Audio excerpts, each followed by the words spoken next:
강화의 주문도라는 곳이 있는데 이 섬에 서 있었던 실화, 감동적인 이야기 하나 있는데 그 섬에 최초로 복음이 들어올 때가 1893년도였습니다. 배가 나가고 고기가 잡히고 하면은 사람들은 흥청망청 술 취하고 노는 그런 문화가 뱃문화에 있어요.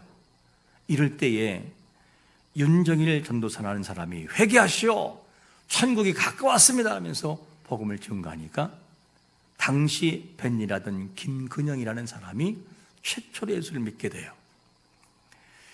그리고 난 다음에 이제 계속 이어서 양반 가문의 박씨 가문의 문적인 박두병과 박순병 형제가 이제는 교회를 나오게 되는데, 교회 나와가지고 이 둘을 중심으로 해서 교회가 크게 성장해 버려요. 뭐냐? 빚을 탕감한 이야기가 소문이 퍼지기 시작을 해요.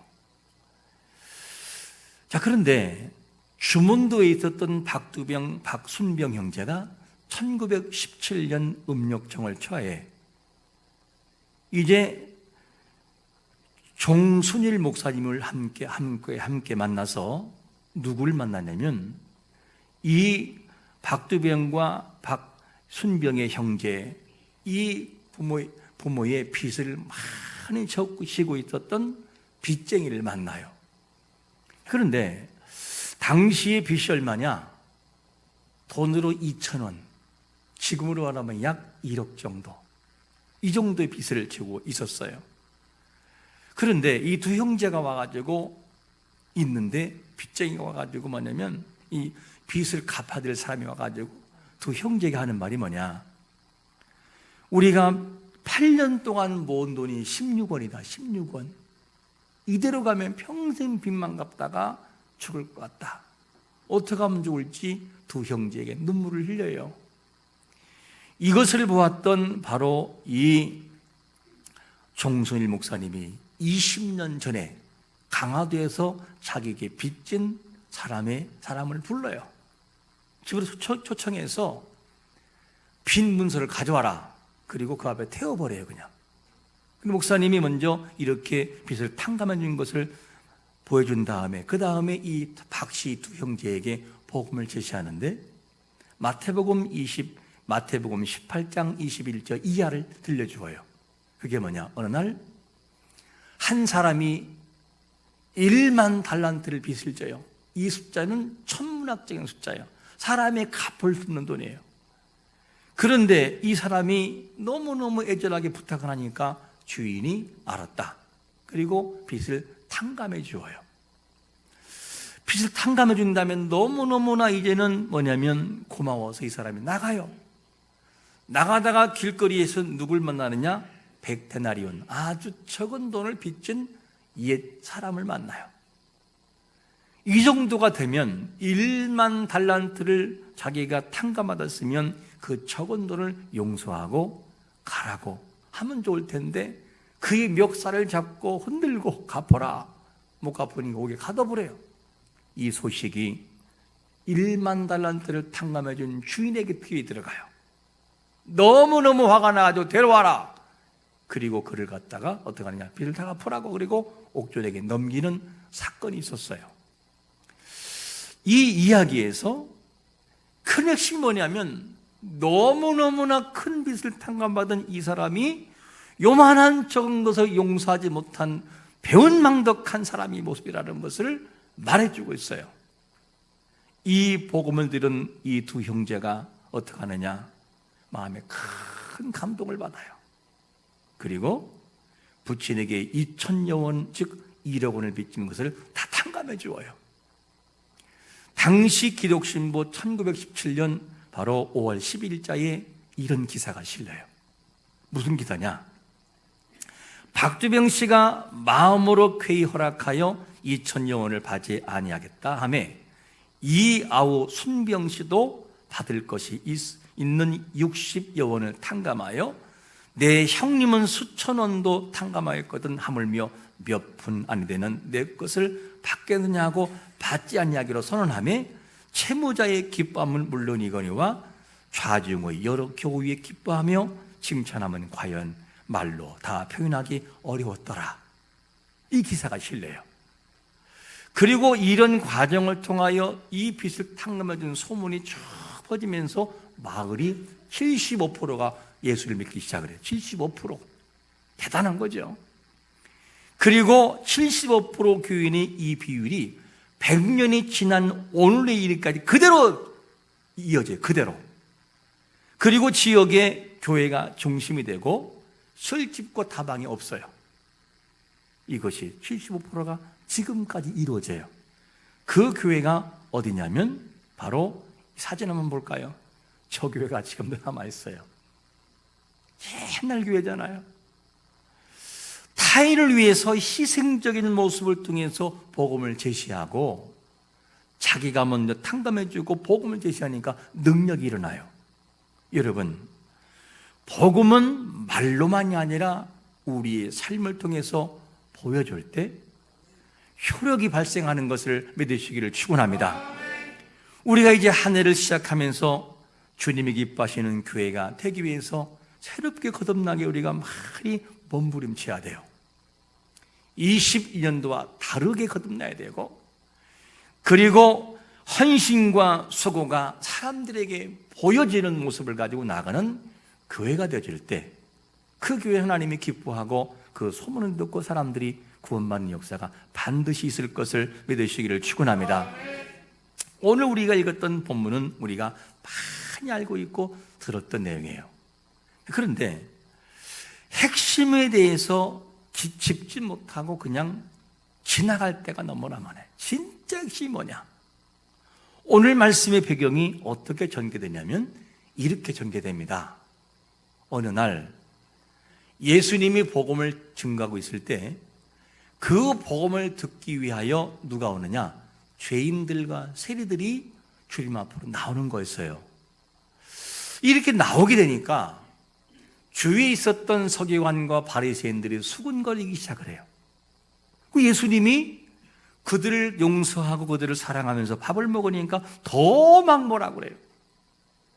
이거를 보았던 예수님이 비유를 설명하는데 차곡차곡 그리고 하나둘 풀어서 비유를 말씀하는데 첫 번째 비유가 뭐냐면, 얘들아, 어떤 사람이 양 100마리가 있는데 그 중에 한 마리를 잃으면 찾지 않겠느냐? 99마리를 두고 찾지 않겠냐고 이러면서 첫 번째 얘기를 꺼내고, 그리고 또 어떤 얘기를 꺼내냐면 결혼 기념을 하는 이 신랑이 신부에게 준 10드라크마, 굉장히 중요한 기념이죠. 이 드라크마 하나를 잃어버리면 퉁불을 가지고 어디 있나를 찾지 않겠느냐. 그리고 또 어떤 얘기가 나오냐면 오늘 말씀이 바로 한 사람이 아들이 둘이 있는데 한 아들을 잃었다가 다시 찾았다, 돌아왔다.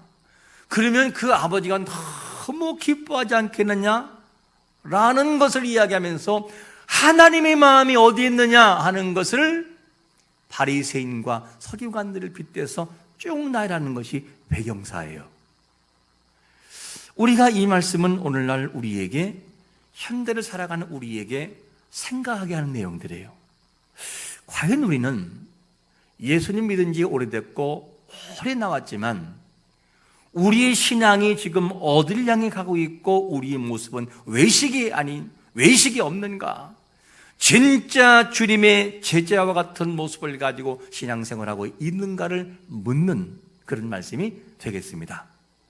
외식하는 바리새인과 서기관들을 책망하면서 첫 번째 꺼내는 이야기가 어떤 이야기냐면 돌아온 아들의 고백 얘기를 꺼내요. 21절 한번 같이 우리 읽어볼까요? 21절 시작. 아들이 이르되 아버지, 내가 하늘과 아버지께 죄를 지었사오니 지금부터는 아버지 아들이라 일컬음을 감당하지 못하겠나이다 하나. 이 내용을 보면 집 나간 아들이 돌아오는데 어떻게 돌아오느냐, 이것도 배경이 있잖아요. 어떤 사람이 두 아들이 있는데 첫째와 둘째가 있어요. 첫째는 아버지의 말에 다 순종을 하고 둘째는 뭔가 빗나갔어요. 아버지에게 어떻게 하든지 재산을 물려받아서 그거를 쓰고 싶은 마음을 절제를 하지 못해요. 그래서 둘째 아들이 아버지에게 그냥 강압적으로 얘기해서 나에게 돌아올 몫을 달라. 아버지는 이기지 못해요. 그리고 어쩔 수 없이 내주었어요. 그랬더니만 둘째 아들이 이것을 가지고 채산을 팔아서 큰 외국에 나가서 즐기기 막 시작을 하는 거예요. 허랑방탕하고 모든 걸 막 쓰기 시작을 해요. 돈은 갖고 있을 때 좋을 뿐이요, 쓰기 시작하면 나중에는 남는 게 없어요. 이런 상황이 되자 이 사람은, 둘째 아들은 한 농장에 들어가는데 어디냐? 돼지를 기르는 곳으로 가요. 근데 그조차도 너무 배고프니까 먹고 싶은데 먹을 수 없어요. 쥐엄나무 열매를 먹고 싶은데 먹을 게 없어요. 쥐엄나무 열매는 어떤 것이냐? 왕콩. 지금 말하면 등나무 열매와 99% 같아요. 99% 모양이. 이것조차 먹고 싶어도 먹을 수가 없어. 왜? 주는 사람이 없으니까. 자, 그래서 둘째 아들이 너무너무나 이제는 극한 상황이 되자 아버지가 그리워져요. 야, 아버지 곁에 가면 먹을 것도 많고 그 아버지에 가면 좋을 텐데 하면서 아버지에게 돌아가기로 작정을 해버려요. 그런데 둘째 아들이 너무너무 죄스러운 것이 뭐냐면, 가면을 하는 아버지의 아들이라 칭함을 받지 못하고 뭐냐면 종으로, 원문에서는 뭐냐? 아버지라는 단어가 주인이라는 표현으로 이렇게 뉘앙스를 가지고 표현하고 있어요. 주인. 왜? 자기는 자격이 없다는 거예요, 아들로서. 이렇게 둘째 아들은 실수를 통해서 누굴 보기 시작하냐? 자기를 보기 시작을 해요. 실수를 통해서 마치 세리들이 죄를 짓고 난 다음에 내가 이러면 안 되는데 하고 자기를 바라보고 죄인인 것을 알듯이 말입니다. 이렇게 자기의 부족을 알게 돼요. 자기가 얼마나 부족한 사람인지, 그리고 아버지가 얼마나 소중한 분인지를 그제서야 읽고 난 다음에 느끼게 돼요. 우리는 한번 이렇게 물어봐야 돼요. 우리는 무엇을 통해서 자기를 바라보고 발견하는가? 무엇을 통해서 하나님의 사랑을 느끼고 있는지를 한번 물어봐야 돼요. 우리 자신들이 깨어진다고 하는 것이 얼마나 힘든지 몰라요. 나를 깨트리는 작업이 얼마나 힘든지 작은 지식이 전부인 양 자만할 때가 많아요. 건강이면 모든 걸 할 수 있어라고 하면서 하나님을 의지하지 않을 때가 많아요. 조금 재물을 가졌다가 모든 걸 가진 것처럼 자만할 때가 있어요. 그런가 하면 조금 배웠다고 높은 마음을 가지고 나갈 때가 많아요. 아무것도 아닌데. 이게 뭐냐? 사람의 마음이에요. 둘째 아들이 실패의 과정을 통해 자신을 만들어가는 경험을 했다면 우리는 뭐를 통해서 우리를 만들어가는 경험을 하고 있는지 한번 물어봐야 돼요. 하나님은 분명히 우리를 지금도 만들어가고 있다는 것이죠. 인생이 변하기까지는 철이 없는 시절이 있어요. 철 없는 시절. 그런가 하면 조금 성숙하면 스스로 이제는 자만한 시기가 있고, 나중에는 부족을 알고 진심으로 자기를 볼 때가 있어요. 야, 내가 많이 부족한 사람인데, 그제서 자기가 보이기 시작을 해요.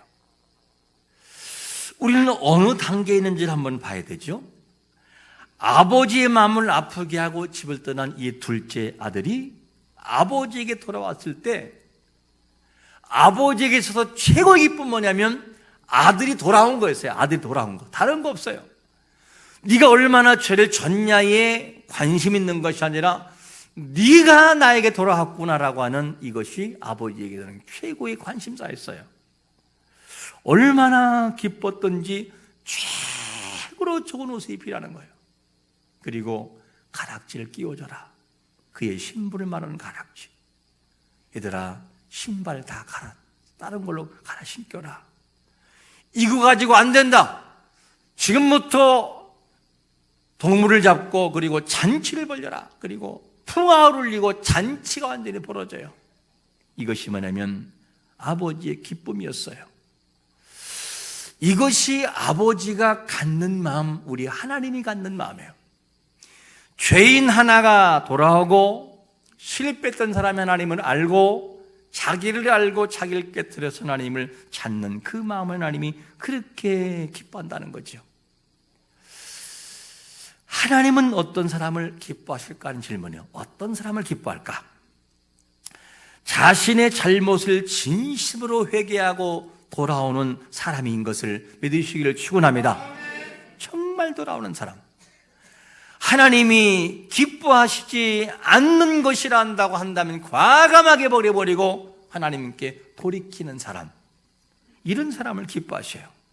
그래서 주님은 자신의 의를 내세우는 자들이 아닌 자신의 부족을 알고 주님, 은혜가 필요합니다, 도움이 필요합니다라고 하는 겸손한 마음이 천재진행형으로 미활적으로 계속 겸손한 사람은 하나님이 기뻐하신단 말이죠.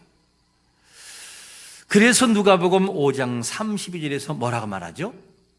내가 누구를 불러러 와요? 의인을 불러온 것이 아니고 어떻게? 죄인을 불러러 왔다. 아니 무슨 말이죠? 아니 주님은 의인을 만들려고 하잖아요. 의인이 다 있으면 다 좋겠지만 주님은 어떻게 하느냐? 죄가 있는 사람을 의인으로 바꾸는 작업을 위해서 이 땅에 오셨다는 거예요. 그거에 오셨다. 주님은 죄인이 돌아오는 이 모든 기쁨을 최고로 기뻐하시고, 그리고 집 나간 둘째 아들이 왔을 때 아버지가 최고로 기뻐했어요. 돌아온 것이 최고의 기쁨이에요. 이것이 최고 기쁨이었습니다. 아들이 회개하고 돌아온 거 그거면 됐어요. 그 아들을 최고로 대우합니다. 우리는 이것을 주님의 마음으로 알고, 모든 사람이 회개하고 돌아가야 되고 돌아오는 사람이 있다면 그 사람들을 마음에 품을 수 있는 마음의 여유가 필요한 것이 교회 역할이고 우리의 역할이라는 거죠. 그런데 유독 한 사람이 동생이 돌아온 것을 싫어해요. 그게 맏아들 형님이에요. 그런데 이 형님의 반응을 뭐라고 성경은 표현하거든요? 두 번째로 이렇게 표현하고 있어요. 화를 내는 맏아들의 모습. 우리 한번 28절 같이 한번 읽어볼까요? 시작. 그가 노하여 들어가고자 하지 아니하거늘 아버지가 나와서 권한대.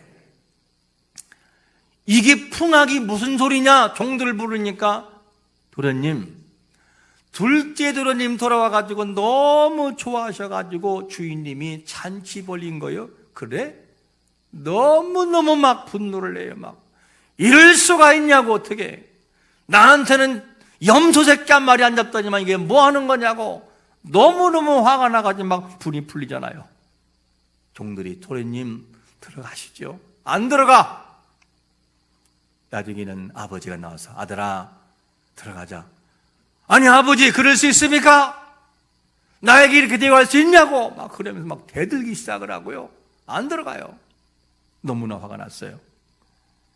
종도 기뻐하고 아버지도 기뻐하는데 마탱만큼은 돌아온 그 아들을, 동생을 보고 기뻐하지 않아요. 주님은 한 영혼이 돌아온 걸 그렇게 기뻐하는데 바리새인들은, 서기관들은 그거 관심이 없었어요. 관심이 없다니까요. 종교적인 생활이 중요하지 그 한 영은 어떻게든지 상관이 없다 그 얘기예요. 이게 누구냐?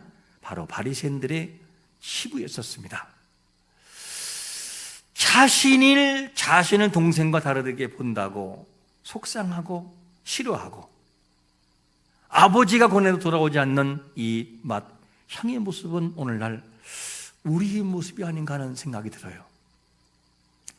맏아들이 어디에 집착하고 있냐면 아버지의 재산을 잃은 다 탕진해버린 이 물질에 관심이 많고, 그리고 자기를 그렇게 대우하지 않는 것에 대한 속상함이 맏아들의 집착이 있었어요.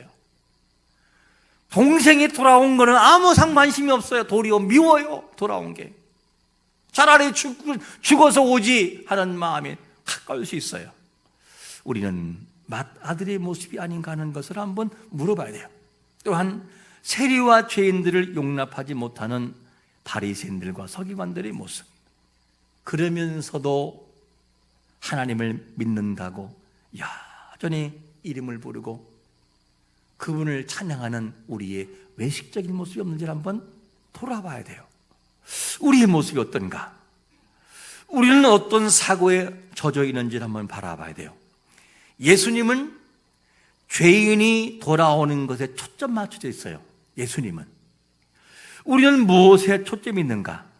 내가 보기에 마음에 안 드는 사람이 있으면 내 곁에 와서는 안 되는 거예요. 이런 마음. 그런가 하면 선입견이 좋지 않아. 저 사람 선입견이 안 좋아. 이것 때문에 나에게 다가올 때마다 나는 뒷걸음을 치고 내 마음은 닫아버려요. 당신은 내 마음에 들어올 수 없는 사람입니다 라고 말해요. 그런가 하면 죄인이라는 그늘이 조금 보이면 마음을 닫아놓고 그리고 주님의 마음과는 상관이 없어요. 주님이 그걸 원하시는데도 관심이 없어요. 어디에? 내가 보기에 종교 생활에 편하면 되고 내가 보기에 마음 편하면 됐지 당신은 추구나마나 상관이 없어요 라고 하는 이 바리새경 마음이 오늘날 우리 마음이 많이 물든 것은 아닌가? 우리 한번 우리에게 질문해 봐야 돼요. 주님이 진짜 원하는 그리스도인의 모습은 뭔가를 한번 바라봐야 되죠. 그리스도인은 많은데 진정한 그리스도인이 적은 이 시대에 우리는 어떻게 서야 하나요? 정말 주님이 원하시는 것이 뭘까? 23년대를 우리가 시작하면서 새로운 각오와 마음을 분명히 가져야만 돼요. 주님이 원하시는 제자의 모습을 살아가기 위해서 우리는 어떠한 상황에서도 우리의 믿음을 지켜내야 되고 우리의 신앙 고백을 사람들에게 보여줘야 되고 나 예수 믿는 사람이에요 라는 것을 삶의 외형에서 보여주고 도전주고 감동시키는 삶을 살아내시기를 축원합니다. 그게 그리스도인의 모습이죠. 이렇게 돼야 환경은 달라져요. 그런 모습을 보여준 한 사람이 나오는데 네덜란드에 코리 템품이라는 여사가 있어요. 그는 자기 언니를 죽인 나치의 이 교도관을 용서해요. 처음에는 용서하지 않잖아요. 그래 뒤늦게는 주님이 용서라는 그 명령에 그를 용서합니다.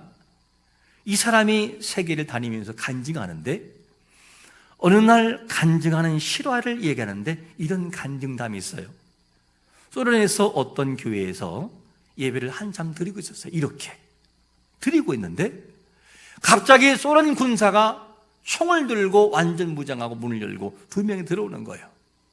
총을 겨누면서 하는 말이 뭐냐면 지금은 단 5분을 주겠다. 예수를 안 믿고 안 믿는다고 하면서 이 문을 열고 나가는 사람은 살 것이고 여기 남은 사람은 다 죽을 것이다. 그리고 5분의 시간을 딱 채는 거예요. 여러분 같으면 어떡할까? 만약에 이곳에서 주님 오셔서 5분을 딱 주겠다. 그리고 공비가 자동소총으로 하늘을 향해서 막 난사해버리고 그 다음에 5분 주겠다.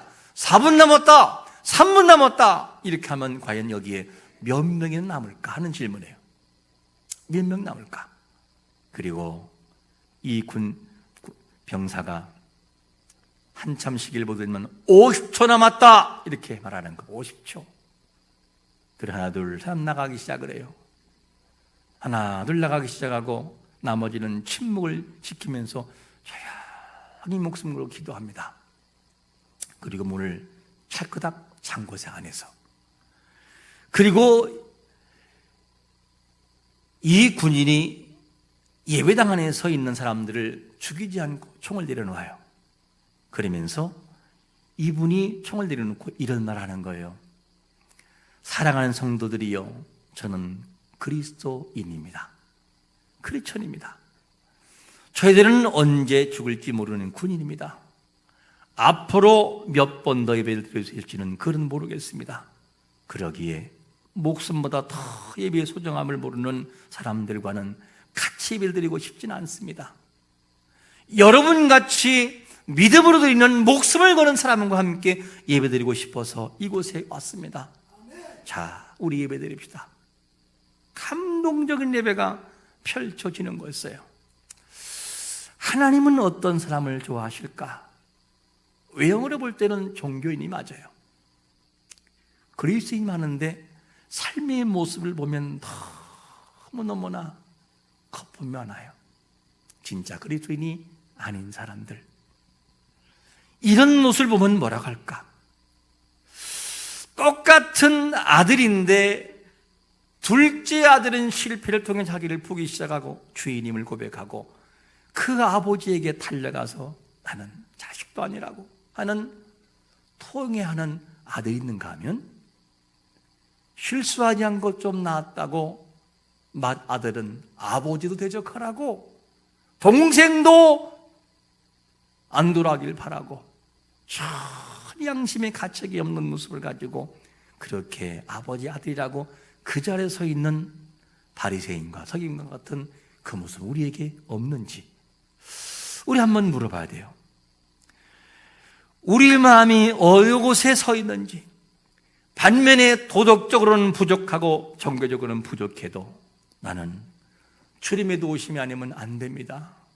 저는 분명히 죄인인 건 맞지만 주님의 도우심이 필요합니다 하고 눈물을 흘리며 주님의 도우심을 필요로 하는 겸손의 사람들, 즉 세리와 그리고 죄인들과 같은 겸손의 마음을 가지고 나오는 우리의 모습인지를 한번 우리는 봐야 돼요.